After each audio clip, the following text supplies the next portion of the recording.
There is a great fable that comes to us from the late rabbi and psychologist Edwin Friedman. Once upon a time, as all these fables go, and one lovely summer evening, a man came home and announced that he was dead. Immediately, some of his neighbors tried to show him how foolish this notion was. He walked, and dead men cannot walk. He was thinking, his brain was functioning, and he was breathing. And that, after all, is the quintessence of living. But none of these arguments had any effect. No matter what reason was brought to bear against his position, no matter how sensible the argument, the man maintained that he was dead. He parried their thrusts with ingenious skill. He seemed to have a way of constantly putting the burden of proof on the other. He never quite came around and said, "Prove it." But that was the message implied, not so much by how he answered as by how he avoided giving any answer at all. Every now and then someone would think, "Aha, now I've got him," having brought evidence so obvious no one could deny it. But then he would use his trump. "If I am dead, you do not exist either, since surely the living do not traffic with the dead." Eventually, most of his friends and neighbors quit arguing, and the handful who were left, including his own family, became increasingly afraid. Several reached the same conclusion. Has he gone mad, or in the very least, was suffering from some erratic mental process? Exhaustion from work, perhaps? A brain tumor? He needs a rest, they would say. We'll call a doctor, perhaps a psychiatrist, maybe the family physician, or even the minister. The man, however, was not upset by these suggestions. He shrugged them off without reply and finally said, "I don't know what's the matter with all of you. It's just absurd to think of a dead man as tired, let alone sick." His wife, almost literally beside herself, took to carrying on a dialogue within. If he believes this, then how can he say that? If he does that, how can he think this? As the mixture of fear and frustration thickened, it was finally agreed that outside help must be called. It really took him long enough. A psychiatrist was invited over to interview him. After some preliminary greetings and a few routine questions, the psychiatrist asked to see the man alone. He readily agreed. The two went into another room and closed the door. Now and then, an elevated voice would broadcast itself over the transom, although nothing could be understood. It was clear, however, that the voice they heard getting louder and louder always belonged to the psychiatrist. Sometime later, both men emerged. The psychiatrist had his jacket over his arm, his necktie had been loosened, and his collar opened. In fact, the button was no longer there. As for the man, he seemed totally unchanged. "Hopelessly psychotic," muttered the psychiatrist. "You will have to have him committed. He has lost all awareness of reality. I'll even call the hospital for you if you want." "Now really," said the man calmly, "what kind of therapy would you prescribe for a dead man? Surely, sir, if it were known that you had tried to cure a man who is not even alive, talk about losing one's grip on reality." The psychiatrist started to answer, caught himself, and then, with measured calm, said to the others, "If you want me to call the hospital, give me a ring." After the psychiatrist left, a clergyman was sought. Surely a person of the cloth would talk some sense into this man. The family minister was unavailable. I was out of town, sadly. So the family sought another. Which type would be best? The modern kind who had some sophistication about psychological problems, or perhaps a good old-fashioned fundamentalist? "Let's fight fire with fire," said someone. As it happened, that evening a well-known evangelist was in town to speak at a nearby theater, and when he heard about the opportunity, he rushed over, thinking about the success and thinking about the press this would get him. Once again, the group was left to strain after the voices behind the door.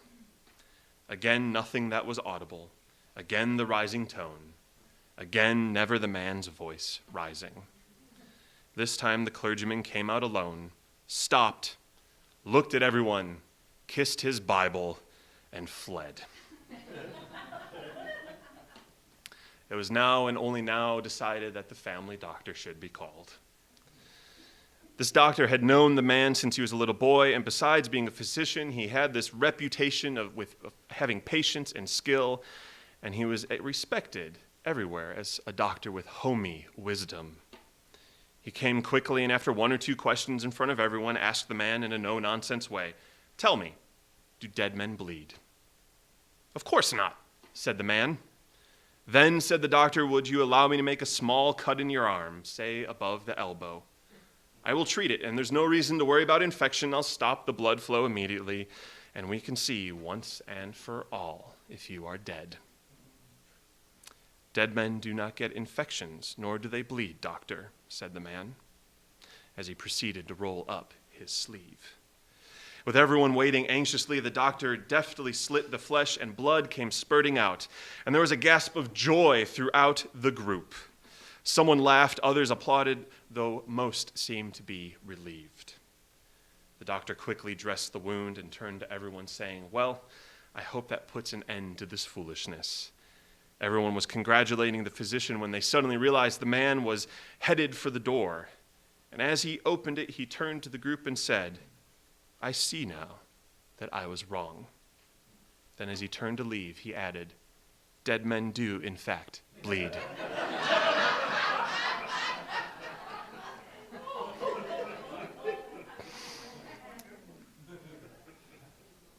When have you been the man insisting he was dead when all evidence was pointing to the contrary? When have you thought of one thing so assuredly in your life, despite what those around you were saying, what the world was showing you, and what life was presenting to you, no matter where you turned?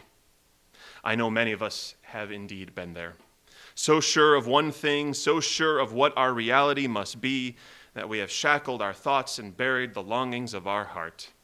I know I have been there. I have been there for the big moments of my life, and I've been there for the smaller, unnoticeable ones. My journey to ministry is one of those prime examples. It's such a standard experience for ministers or anyone in the helping professions, but my own journey was primarily one of resistance. Again and again the call came, and again I fled. But unlike many of my colleagues, I did not flee for a lifetime, only a small portion of one. But it begs the questions, how about you?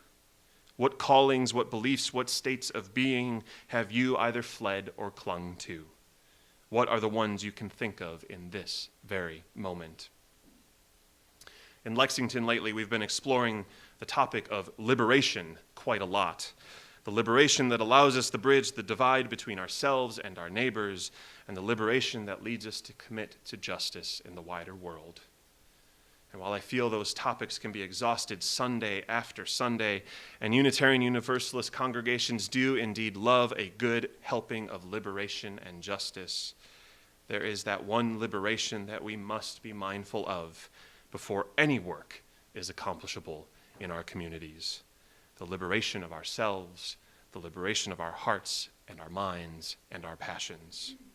We are, of course, talking about discernment, the exploring of that indwelling call that pulls us to unexpected moments, or, as is the case for many of us, the call that we ignore and fight and bury deep within.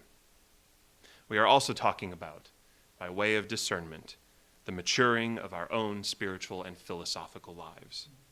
By our discernment, by the liberation of ourselves from being stuck mentally, emotionally, spiritually, we assuredly grow. These are important things for any community of faith, and really any community with a common purpose to consider. So I ask you, where are you? Where are you in your own life of discernment, your life of finding a way forward? And I know we all have those moments. They can be small, and most of them indeed are small, but many of you in this room right now are facing grand life changes that will take you somewhere new, reshape how you live, or drastically alter some aspect of your life. if you have embraced these things that await, either the joy or the dread or a mix of both, that is good news. But I know some of us here may be fighting the callings of our life. I know I still fight them. And you know what I'm talking about. Those calls to transform, those calls to reevaluate, to change, to pick up and go, to settle down, what have you. Those urgings you've buried deep and have perhaps tried to forget for years and years and years. While I truly hope that none of us have or are carrying on in such a way as the man in the story we heard, it is inevitable for us to find ourselves trapped in a rut, trapped in a way of thinking that used to serve us well that we do not want to give up. And perhaps we don't even realize we are there yet. And I say this not because I'm here to enlighten you in your unhealthy ways of thinking. Time will, one can hope, do that for you. But I want to affirm and acknowledge that sometimes we might go about life living a way that is at odds with reality, or is inauthentic, or is simply not working. And for someone to simply say, change, and be done with it, that is not how it works. I wish it worked that way. I really wish it worked that way. But discernment, along with liberating ourselves from old patterns, is an ongoing process. It does first require realization. And if realizing that we need to change is something we'd rather ignore, you are not alone. We are hardwired to avoid changes that might cause us some distress. And let's be honest, a lot of changes in life are indeed distressing, even the ones that are supposed to make us happy. We find ourselves pursuing our life's calling, and then the voice starts creeping in our mind. What about the student loan debt? What about leaving our current jobs? What about finding a new job, moving across the country, across an ocean? What about being accepted by family and friends? What about, and the list goes on and on. Rinse and repeat those ruminations on any way forward, including the admission that we might need to think about the world differently. It is uncomfortable. I'm pretty sure all of you have been there before. It is uncomfortable. And we make excuses for it. I'm too young for that. I'm too old for that. I have this background, so I can't do that. I'm afraid of this or that, and so on and so forth. It's as if our brains are hardwired to develop a Stockholm syndrome to the patterns of living we know deep down have got to go. Our brains avoid that which is distressing. We seek out that which will make us feel good, even if it keeps us in a rut and at the expense of greater good for ourselves or our communities. The pain and the anxiety can seem too much to endure at times. Forget the inevitable better outcome. Let's keep things as they are. Now, I say this often, and this is one of those things ministers say all the time from their pulpits, but I believe in a better way. It's so easy to just say that. I believe in a better way. Not just for myself, but for our communities of faith as well. I want us all to choose what is most life-affirming for us, even if it means a period of distress in our lives that will ultimately lead to a new and joyful beginning. And it all begins with discernment and mindfulness. It begins with identifying the thoughts that are holding us back whenever those callings start to surface in our heart again. Are the thoughts that arise when possibility presents itself ones of worry, of guilt, regret, self-criticism, or even perhaps always thinking you don't have enough? If you can single out those thoughts and continue to recognize them, then you are in a good place. You can become a watcher of your thoughts, someone that lets your thoughts come and go and simply observes them. And from that observation, you can start to see that worry or guilt or other nagging sabotages, that they are rooted in a fear of the past or a fear of the future. You might wonder, why on earth would you make this change in your life because you hear someone's voice in your head telling you you're still not good enough? Or perhaps you're aging and you think it's far too late for you. The doorway to possibility is in observing these thoughts that come to us and not allowing them to take hold. so that you can more readily turn your attention to what is accomplishable in your life in the present, in this moment. Who cares? Who really cares if you're too old to pursue something new? Who cares if you hear that nagging voice, that mother or aunt or grandfather in the back of your head from the past telling you that you are not good enough? Why should those fears keep you from something that could be life-giving, life-affirming, and lead to a personal liberation in your life in this moment? The growth of the spirit, the growth of the self, is only possible when we allow ourselves to be anchored in the only moment we know we have right now. When I look back to that parable from Edwin Friedman about the man walking around insisting he was dead, I realize now it's not because he was mentally unstable. These things are, of course, parables. But instead, I look to that man now and realize that he was indeed dead. He was no longer alive to the possibilities of the present moment, and he gave up. The poet William Stafford once wrote, "Sometime when the river is ice, ask me mistakes that I have made. Ask me whether what I have done is my life. Others have come in their slow way into my thought, and some have tried to help or to hurt. Ask me what difference their strongest love or hate has made." And so I challenge all of you, the Unitarian Universalist Fellowship of Madison County, ask yourself, members, visitors, friends, beloved people that have come together on this morning to make the possibility of church, or in this case, the possibility of fellowship on this morning.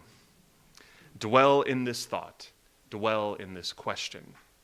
Are you in the singular and you in the plural, choosing what is life-affirming and life-giving for you in every single moment? Are you choosing this for the community that you are a part of? May we dwell in these questions today and in the days ahead. Blessed be. Amen.